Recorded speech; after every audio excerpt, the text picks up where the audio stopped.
Dan untuk melihat bagaimana pemantauan gerhana Super Blood Moon yang terjadi hari ini, kami bergabung dengan koresponden CNN Indonesia Arya Dita Utama di Ancol, Jakarta Utara. Dito, selamat malam. Seperti apa Dito suasana pemantauan gerhana bulan di Ancol saat ini? Ya, halo, selamat malam. Fira, memang untuk saat ini sendiri memang dapat saya katakan cukup udah mulai sepi karena memang sebagian masyarakat sudah mulai meninggalkan lokasi Ancol, mengingat bahwa memang Ancol sendiri tutup pada pukul 21.00 waktu Indonesia Barat.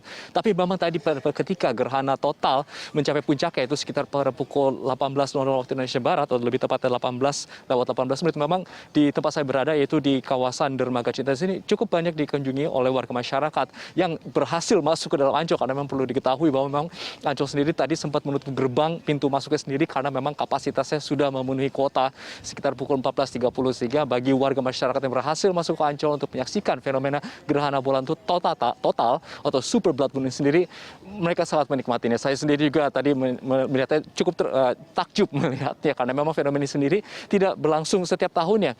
Untuk Super Blood Moon sendiri berikutnya akan baru dapat disaksikan kembali di wilayah Indonesia sekitar pada tahun 2033 atau sekitar 12 tahun mendatang.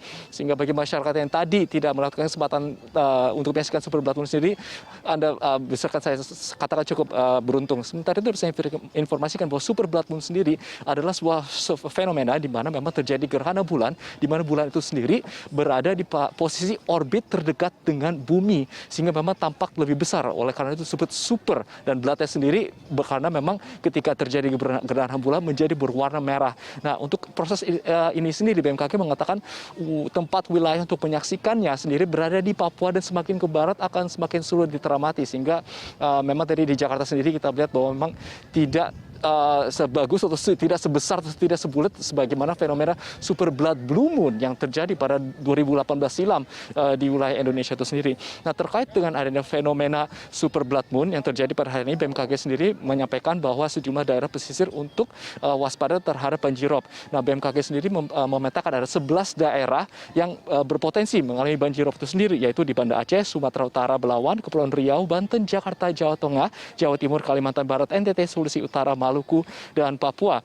Adapun masyarakat diminta untuk mewaspadai dan beradaptasi dan mitigasi terhadap ancaman banjirop ini sendiri, karena memang waktunya tidak datang bersamaan. Misalnya untuk tanggal 26 sendiri kita ketahui banjirop sudah terjadi di wilayah Banda Aceh dan juga di Jawa Timur seperti di Surabaya. Nah, untuk Jakarta dan Banten sendiri rencananya banjirop itu berpotensi terjadi pada tanggal 28 Mei mendatang, atau kira-kira 2 hari lagi. Oleh karena itu warga masyarakat yang tinggal di wilayah Jakarta Utara sendiri diharap untuk mewaspadai ancaman ini. Begitu, Elvira. Oke, baik. Untuk saat ini sih karena waktunya berbeda ya, meskipun BMKG mengeluarkan kemungkinan potensi banjirop itu ada. Tapi untuk di wilayah sekitar, karena Ancol ada Jakarta Utara, apakah sudah terlihat di sana adanya banjirop?